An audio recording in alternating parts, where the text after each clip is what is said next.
Hello and welcome to the Rebecca Saunders Show. I'm joined today by the incredible Tory Archbold. Welcome to the show, Tory. Oh, thank you so much. And I love a good podcast swap because we interviewed you on Powerful Stories a couple of months ago when you're in New York. It's good to be in the same country. We're back in the same country. And since then, you've also been to New York and done some fun travel. So I'm sure there's lots coming next year off the back of that.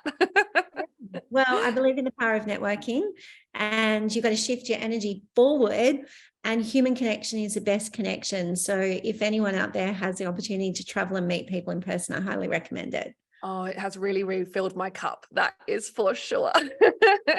Now, Tory, for people that don't know you, and I'm surprised there are still people out there that might not, your background is very vast. You're very connected. And as you said, you are very into people, communication, and connection.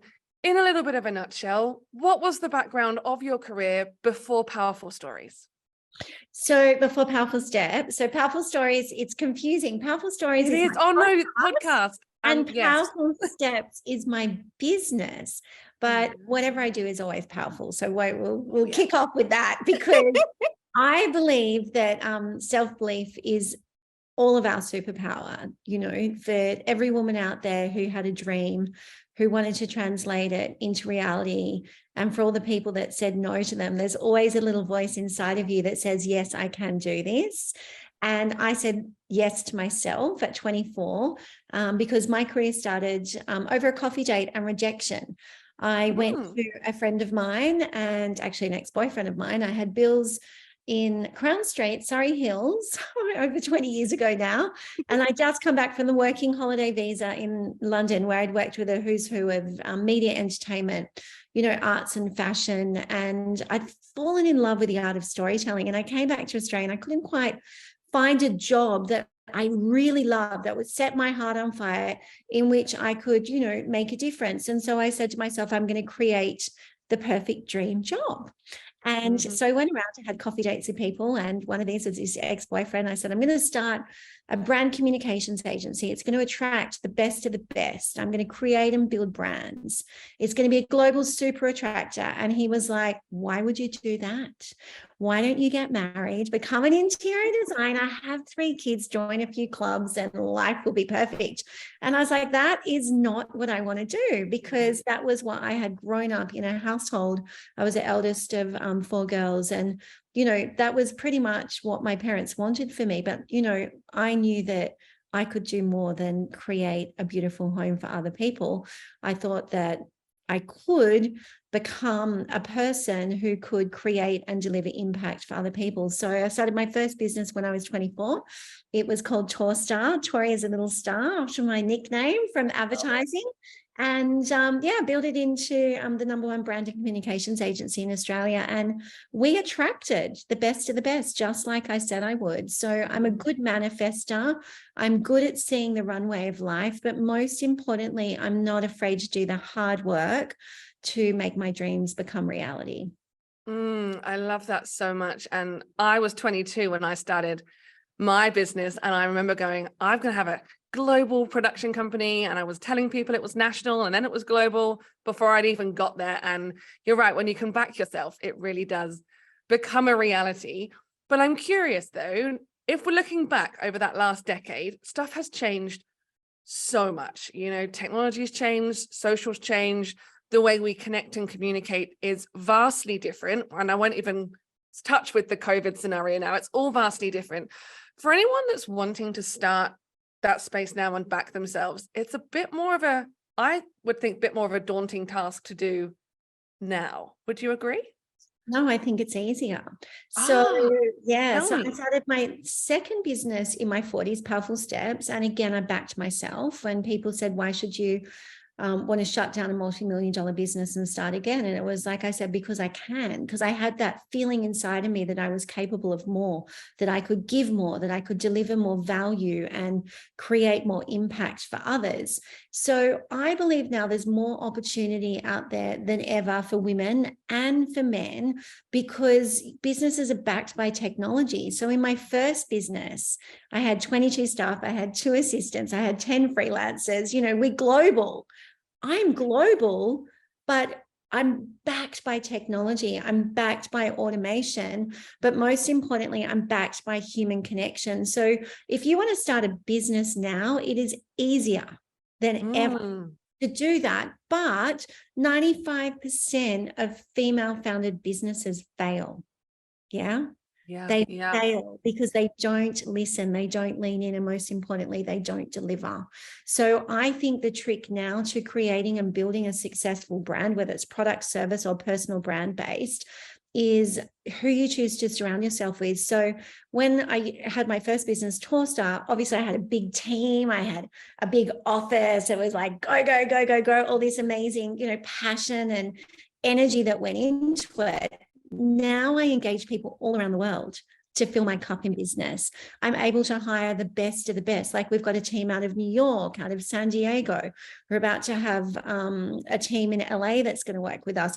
We also have, people in Perth that work for us, Melbourne, Brisbane, Sydney. I'm obviously Sydney based, but the world is our oyster. We can do whatever we want as a female-led founder. We can hire the best of the best. And I think there's more opportunity now for female-led businesses than there was a decade ago. I'm living proof that there is, Yeah. I don't disagree. The opportunities there, like 100%. But I'm also curious as to that imposter syndrome piece, whether it's got bigger, right? Whether that we've got so much more ability now to sit in that comparisonitis space, that watching everyone, we're right, we can see global, we can go global, but sometimes that can almost be a stunt block in terms of watching and seeing what others are doing and going, oh wait, no, I can't go that far, or I can't get to that point yet.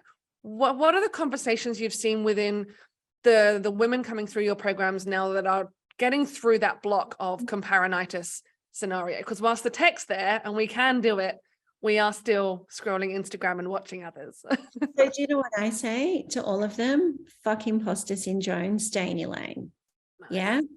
So when I had Torstar, and, quite often we'd pitch for big pieces of global business, and I'd always be asked this question, who's your competition? And I'd say no one. And they'd say, really? And I'd say, yeah. Why would I want to replicate myself? And why would others want to replicate me?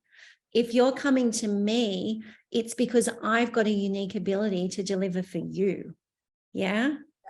So it goes back to that, that Zeus quote. There's, be true to you, or, it's about, don't compare. Is it, there's no one. There's something that's truer than true. Is that the one? Correct. Whatever the quote is, you guys will have to pull this out in the production thing. To find it. Find the quote and say it, because you can't replicate who you are. So if you're suffering from what are you calling it? Comparisonitis. Comparisonitis. I don't know how you spell that word though. So good luck with the show notes, peeps. But guess what? That just means you're spending too much time scrolling through Instagram and LinkedIn when that time is actually better invested in you and your business. So I call bullshit on that. And I say, if you've got a great idea and you want to implement it, it's like invest the time, invest the energy, invest the passion into it, and stay in your lane, and you cannot fail. If you are there to add value to other people, you will always take people on a journey with you, and they will always come back for more. That's how you build a powerful community, a powerful business, a powerful product and service. And while, yes, you can always go, oh, someone's got a nicer handbag than me, or someone's wearing a nicer dress, or someone got a bigger salary than me. Really? Does it matter?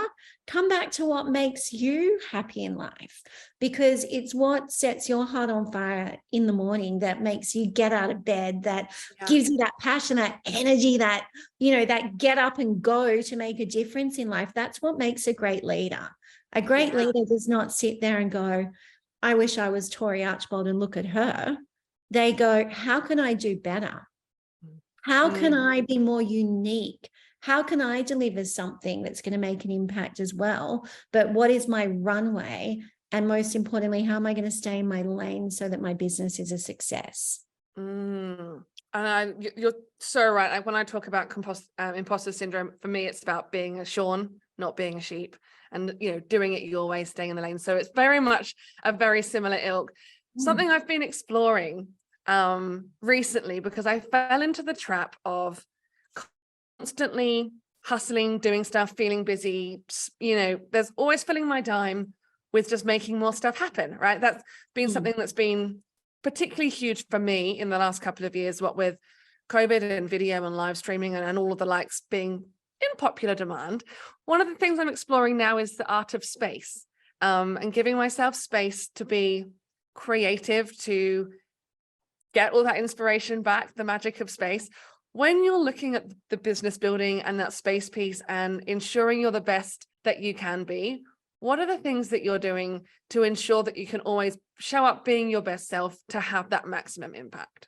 You need to carve out me time. And I write about this in my book. So I've got this book coming out next. I cannot wait to see that one come out. It's called Self-Belief is Your Superpower, right? And, you know, if you think big, you create big. But if you're running on an empty tank, you can't deliver. So I always have every Friday for me is my non-negotiable. That is my me day. Yeah. So it's whether it's catching up on admin, whether it's going, having a facial, a massage, going for an extra long walk, whatever it is, it's me time. Now, I always find that nature is life's greatest gift. And when you take the headphones off, you're not listening to a podcast, you're not listening to music, but you're listening to the sound of a bird, or you're seeing, like, you know, a little caterpillar go across your yoga mat or whatever. It's what you're doing is you're slowing your body down and you're allowing it to be calm. Now, when your body's calm, it's able to receive the messages that you need that actually show you how you can level up in business and life. So for me, for instance, my me time, because I used to be one of those women that was on the go, go, go, go, go all the time. Right. And it almost killed me. And I remember sitting down with this Buddhist monk in Thailand, and he said to me, Tory, you need to learn how to meditate. And I was like, there's no freaking way that I have an hour to sit down there and meditate every day. It's just, I can't carve that time out. And he said to me, well, you got to have this time, which is non-negotiable, and it's you. So he asked me who I had a shower with. And at that point in time, my daughter, you know, wasn't washing her hair and all the rest of it in the shower with me and, you know, trying to make it all happen at once. And I said, well, it's funny. And he said, well, you're going to learn how to meditate in the shower. So over the last decade, I've really manifested, created the most incredible goal setting runways of life that I have made happen simply because I get 3 drops of lavender oil and I put it in my décollage every morning. I inhale, exhale 3 times, and I just allow myself just to listen. Now, I could do that for 30 seconds. I could do it for 20 minutes. I could do it for 30 minutes. It's whatever my body needs, whatever I need to feed it for it to come alive so that it's working as a machine. But most importantly, that my mind understands that I'm going to slow down. I'm going to learn to receive so that I can create and deliver impact. Because in a business, if you are not producing value for other people, you don't grow. But you've also got to produce value for yourself. So yeah, it's non-negotiable back. I love that so much. And for me, I struggle with meditation sometimes. It was one of those things that I got into going, my head is just like a washing machine of thoughts. Like, is that what's supposed to happen during that time? And apparently, yes. So if you are listening and you're struggling also with the meditation piece, stick with it. The washing machine stops eventually, but for sure. And going out in nature and on all of those things, the balance piece, you know, you've talked about having Fridays to yourself. What are you doing differently in 2023 than you have done in 2022? We're recording this pre-Christmas. We're going live beginning of January. And I know a lot of those things percolate for people going, I want this year to be different, not necessarily bigger or better, but I want it to be different. And I want to, what are the things that you're putting in place or you're seeing your clients put in place to give themselves more space, more magic, to give more impact? So now when we're talking about 2022, I'm actually creating for 2023 now. Nice. Yeah. So I always have 8 weeks off, Christmas and the New Year. And it's not December and January as a chunk it out. Yeah. Nice. So, and what I do to create space is we work with a system called Acuity. I think you work with Calendly. I map out my whole year. So I've already sat down with my husband because I'm launching, my business into the US and I need to be between the two countries. And he's also got another business in New Zealand, but we're Australian based. Yeah, And that's fun logistics, Tory. I'm like, we've mapped out the first 6 months. So number one is I'm available to my clients and to my community when I can give 100%. Yeah.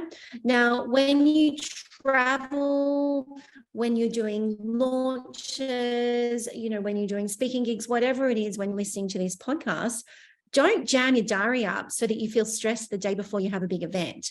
I know what my schedule of events are next year. And I've already mapped out that the 2 to 3 days before then, I'm unavailable because I can't go and step into something unless I'm completely in my power and I'm at my creative best. So my whole thing is get your calendar and work it out. Now, I've also been given the gift of my daughter leaving school. So for the last 3 years, I've really only been working part-time when I'm building this business. But 2023 for us is going to be a massive year because I'm back into Tulsa mode. I'm like creator. Let's go out there and conquer the world again. But I don't want to burn out. Yeah. So that's why it's really important that the me time, that you carve out your calendar. And thirdly, as well, surround yourself by the right support system. Hire the right agencies, the right freelancers. Don't be afraid to cut them if they're not delivering, because a lot of people go, oh, it'll get better next week or that week. You're paying for that service. Yeah. So you're not just paying money though, you're paying an energy as well. Yes. Yeah.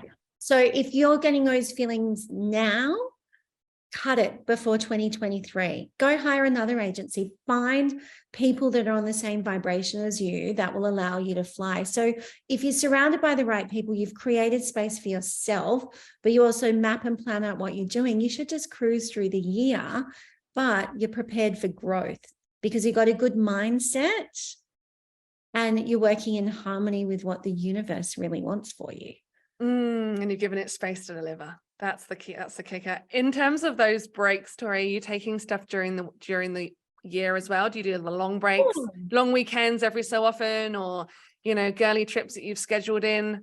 You obviously can't run 8 weeks off and then sprint the rest of the year. How are you dividing it up? I'm a big holiday girl. So I believe in the power of a wellness retreat called Kamalaya, which is in Koh Samui, Thailand.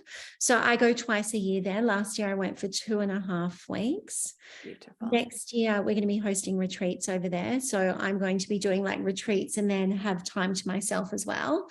And then, you know what, my husband and I, we're really lucky. We make a lot of time for ourselves and we're still in the love bubble because we've only been 3 years married.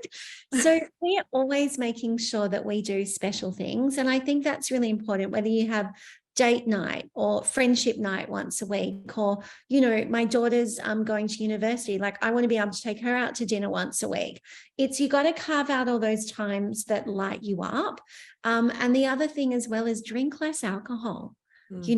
Drink less alcohol, have a really clear mind, because when your body is working at an optimum as a businesswoman, as a leader, as a wife, a mother, a friend, or a partner, you're able to give more. Yeah, so much so. Yeah, for me, it's the less alcohol, the more exercise and out in nature, and putting in those non-negotiables with friends and family first. Like those bits are important. Otherwise, what's the point of doing what we're doing? Correct. Yeah. So Tory, we've got some heaps of golden nuggets in here. Like you filled my cup even more this morning, and I cannot wait to see this episode go live. And tell me more where people can find you and when your book is going to be released, because I've been watching that baby come to life and you've teased the cover. Where can we find you into next year, and when does that baby come alive? Oh, you're so sweet. So the book's out in April. It's called Self-Belief is Your Superpower, but you can find us on powerful-steps.com. And I just want to say we have curated a whole series of events, tapping into my little black book, actually. And we've got a lot of power players actually coming out from the US to co-host events with me early 2023. So if you want to become involved in those, just go to the events page on our website. And also, if you want to build your own business, if you want to build your own business, don't be afraid to network like a pro, right? So for me, building a business has always been a commitment to 3 coffee dates a week. And I recently just launched a masterclass, which gives away all my secret formulas with some really great downloadable workbooks that people can really just map out and plan their year. So if you're looking at converting coffee dates into clients or building a global network, wanting to appear on more podcasts or media interviews, or, you know, just secure the right deals, that masterclass is pretty cool, Beck, because it sets you up for success. So if there was one thing that I was going to do to plan for next year as well, it's to lock in all of those coffee dates and make sure that, you know, the first 12 weeks of my year, I'm meeting with the right people, I'm connecting with the right people, and I'm visible, because it's the power of community that propels you forward. Oh, I love that. And you've landed on a powerful ending there, Tory. We will be putting all of those things in the show notes, and I'll be checking out that masterclass personally. Thank you so much for joining me on the show. Welcome.